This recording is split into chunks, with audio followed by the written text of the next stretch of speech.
You're watching your wife being led away by the most powerful man on earth. You can't move. You can't speak.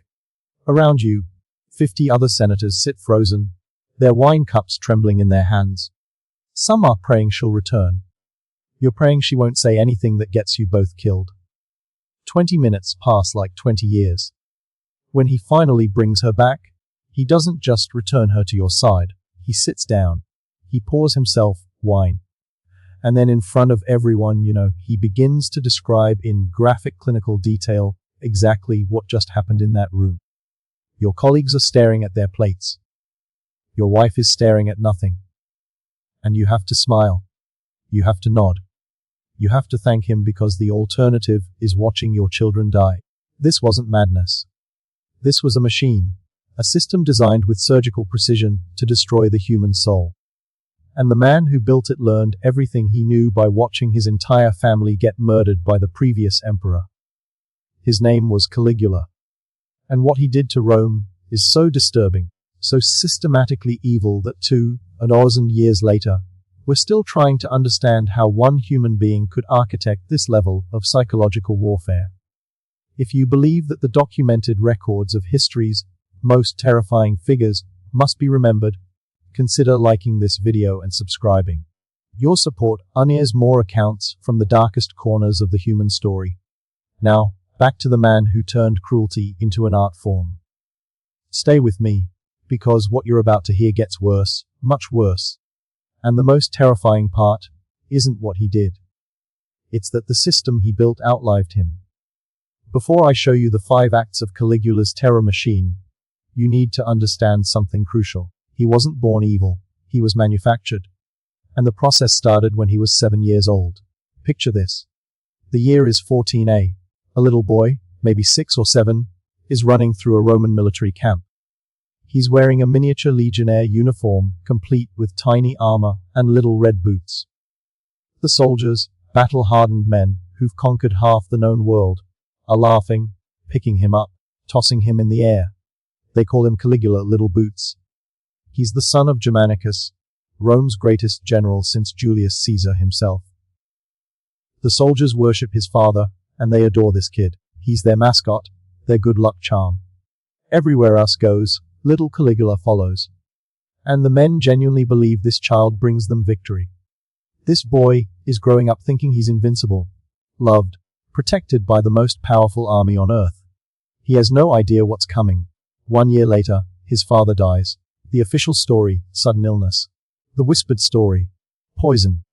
Ordered by someone close to the emperor. Maybe the emperor himself. Caligula is 8 years old when the machine starts destroying his family. His mother dragged from their home, accused of treason against the emperor. His oldest brother arrested, imprisoned, starved until he tried to eat the stuffing from his mattress. His second brother, exiled to an island where guards tortured him until he smashed his own head against the walls to end it. One by one, they're erased, and young Caligula watches it all happen. By the time he's 19, he's the last one left, the sole survivor of his entire bloodline. And then comes the summons. Emperor Tiberius wants to see him. Capri, a beautiful island off the coast of Italy. Tiberius has turned it into his personal fortress. Far from Rome, far from the Senate, far from anyone who might object to what he does there. The ancient historians, we're talking Suetonius, Tacitus, people writing within living memory of these events, they describe Capri as a house of horrors. Tiberius has become paranoid, depraved, surrounding himself with astrologers and yesmen, inventing new cruelties because he's bored. And into this environment walks teenage Caligula. He knows Tiberius murdered his family. Everyone knows it, but he can't show it. Can't even hint at it. One wrong look, one moment of grief, one flash of anger, and he's dead. So, he doesn't just survive, he excels. Suetonius writes something chilling. There never was a better servant or a worse master. Caligula learns to bury everything human inside him. He watches. He studies. He becomes exactly what Tiberius wants. Obedient, entertaining, harmless. For 6 years, he plays this role perfectly. And then in 37 AD, Tiberius dies. Some say natural causes. Others say Caligula smothered him with a pillow. Either way, The 19-year-old hostage is now the most powerful person on earth. Rome celebrates. They think they're getting the son of beloved Germanicus. They have no idea. They've just crowned a man who spent 6 years learning how to break human beings from the greatest monster in Roman history. And for 7 months, everything seems perfect. Then he gets sick. And the person who wakes up is not the same person who went to sleep. What happened during those fevered days? We'll never know. But when Caligula recovered, something inside him had shattered. And Rome was about to learn what he'd been hiding. What I'm about to describe isn't random violence. It's not the acts of a madman. Caligula built a system. 5 distinct acts of psychological warfare. Each one designed to destroy a different part of the human spirit. And the truly terrifying part is how methodical it was. Let me show you the blueprint. Act 1 of the machine, the sister goddess. Caligula had 3 sisters, but one Drusilla was different. Ancient sources say their relationship crossed lines that even Rome found disturbing. Whether the rumors of incest were true or propaganda, what matters is that everyone believed it. And Caligula didn't just allow the rumors, he encouraged them. Then Drusilla died. What happened next reveals the core of Caligula's system, taking his personal pain and forcing an entire empire to experience it. He doesn't just mourn, he weaponizes mourning. First, he has the Senate declare Drusilla a goddess. Not metaphorically, officially. There are now temples to his dead sister where Romans are required to worship. Then, he declares a period of mourning. And here's where it becomes monstrous. It is now a capital crime to laugh. It is now a capital crime to bathe. It is now a capital crime to have dinner with your family. Read that again. For weeks, maybe months. If you're caught smiling, you can be executed. Imagine living like that. Your child tells a joke at breakfast. Do you laugh? Do you discipline them for being a child? Every moment of joy becomes a potential death sentence. He's making Rome feel his pain, whether they want to or not.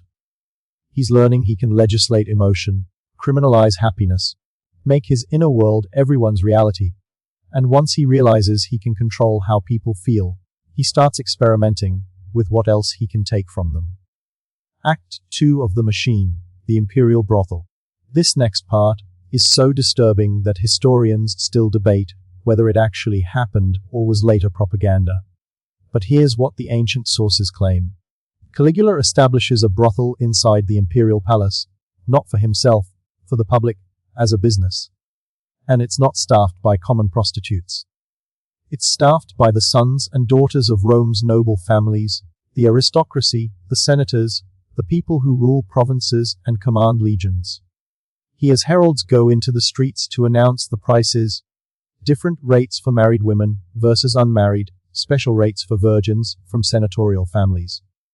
And here's the detail that makes it so specifically cruel. He allegedly kept ledgers, detailed records, names, dates, transactions, the bureaucratic accounting of human degradation. Think about what this does psychologically.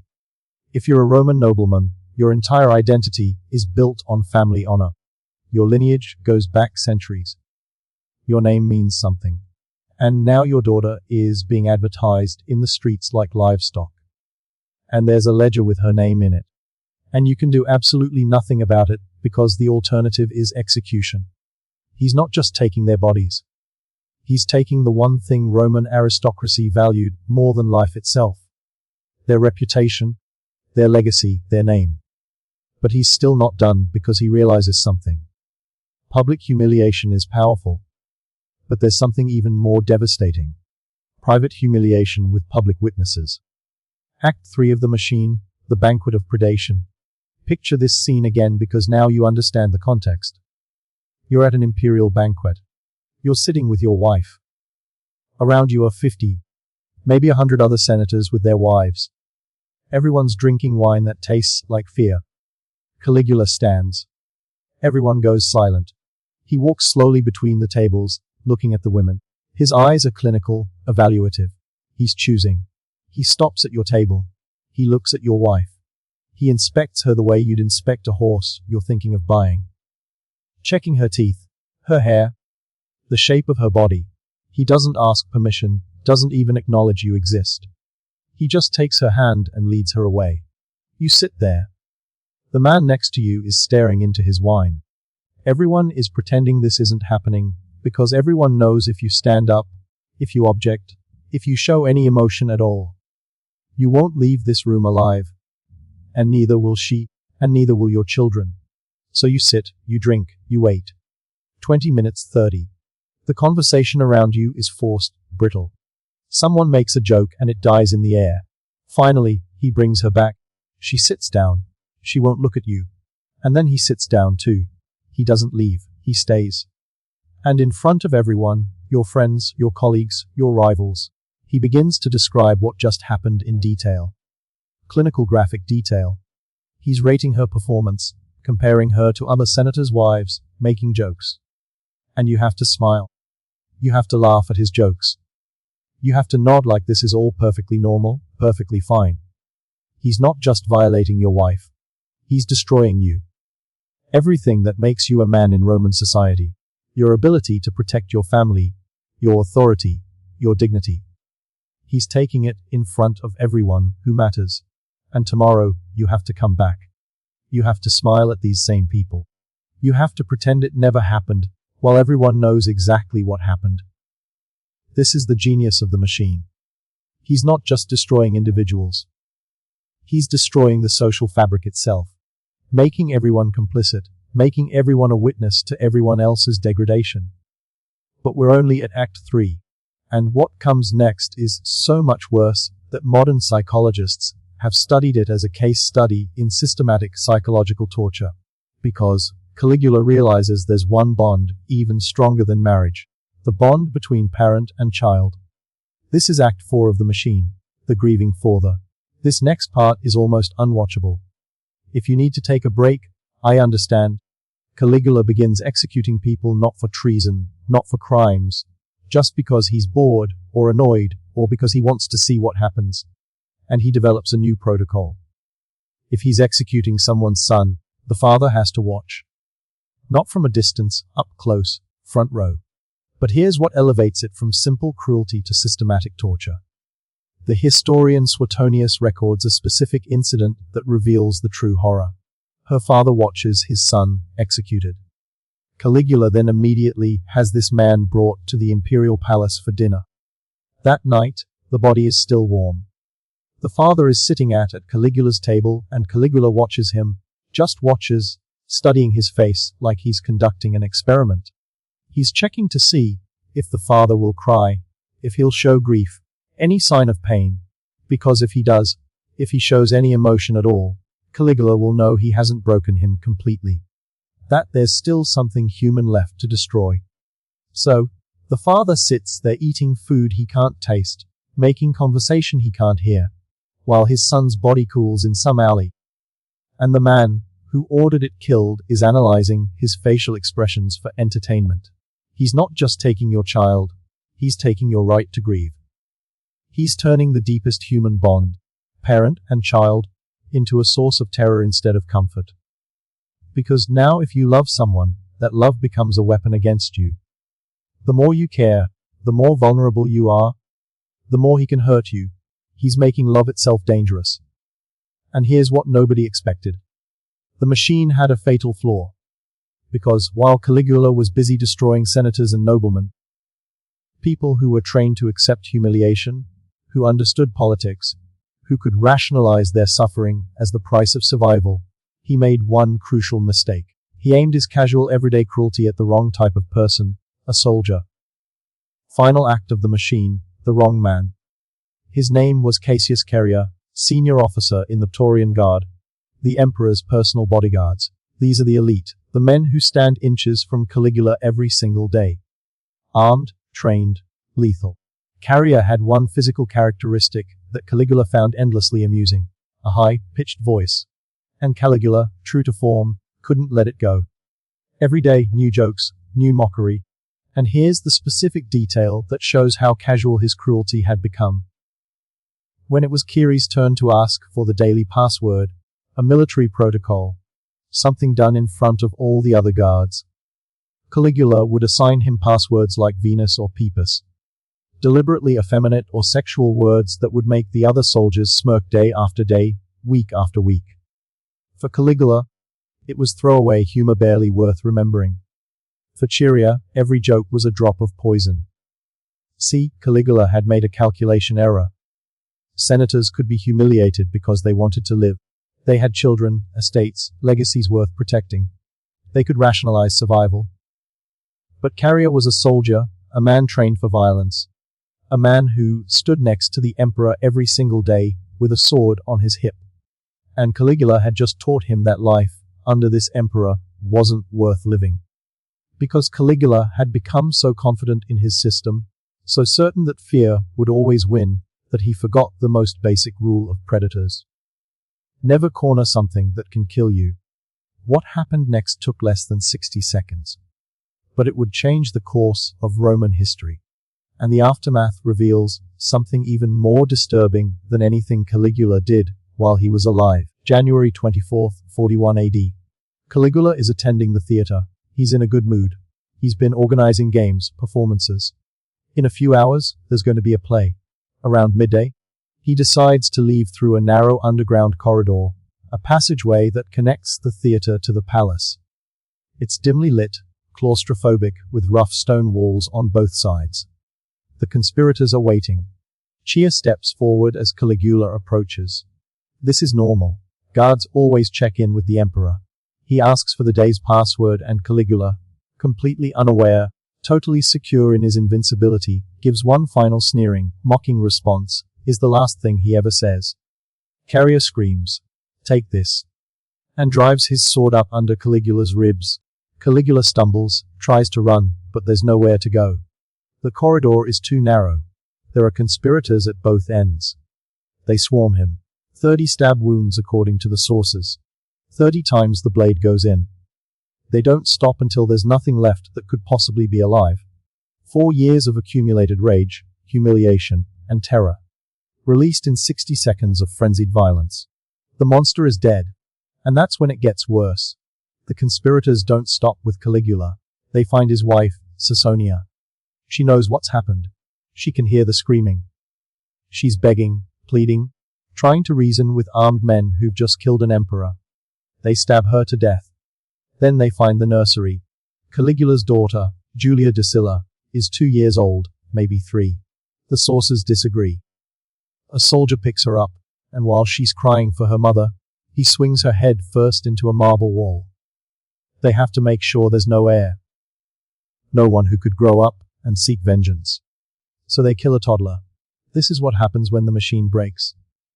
It doesn't just stop. It devours everything connected to it. For a few hours, maybe a whole afternoon, it seems like Rome might actually change. The Senate gathers. They start debating. Some want to restore the Republic, get rid of emperors entirely, go back to the old ways. For the first time in generations, there's real discussion about what Rome should be. And then the Taurian Guard makes a decision. While the Senate is talking, the Guard is looting the palace. They're going through rooms, taking jewelry, coins, anything valuable. One of them hears something behind a curtain. He pulls it back and finds a man hiding there, trembling, middle-aged, with a stutter and a limp. Claudius, Caligula's uncle. The family embarrassment. Everyone thought he was harmless, probably brain damaged from childhood illness.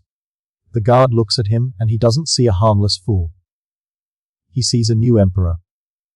The Taurians carry Claudius on their shoulders to their camp. They proclaim him emperor. And while the Senate is still debating the future of the Republic, the army has already decided. The system survived. Here's what haunts me about this story. Caligula ruled for less than 4 years. 4 years. In the scope of Roman history, that's nothing. A blip, a footnote. And yet, 2,000 years later, we're still talking about him. Why? Because Caligula proved something terrifying about power. He showed that the entire machinery of a state, its laws, its military, its economy, its bureaucracy can be turned into instruments of personal psychological warfare. He didn't work outside the system. He made the system his weapon. The ledgers in the imperial brothel. That's bureaucracy doing its job. The forced mourning for Drusilla. That's law enforcement doing its job. The banquets where he violated senators' wives. That's imperial hospitality doing its job. Every atrocity he committed was technically legal because he was the law. And when he died, the system didn't die with him. It just found a new operator. That's the real horror. Not that one man was a monster, but that the machine he built kept running without him. Look at what came after. Nero burning Rome and blaming Christians. Domitian executing people for looking at him wrong. Commodus forcing senators to watch him fight as a gladiator in the arena. Elagabalus doing things so disturbing I literally cannot describe them on this platform. The blueprint remained. The machine kept evolving because Caligula revealed a truth about power that Rome could never unlearn. When one person controls everything, the military, the law, the economy, the culture, there's no mechanism to stop them. No checks, no balances, nothing but waiting for them to die or be killed. And even then, the system just finds someone new. Sunius wrote that Caligula was the best of servants and the worst of masters. He learned tyranny by pretending to be the perfect subject. He studied under Tiberius. Watched how a monster operates.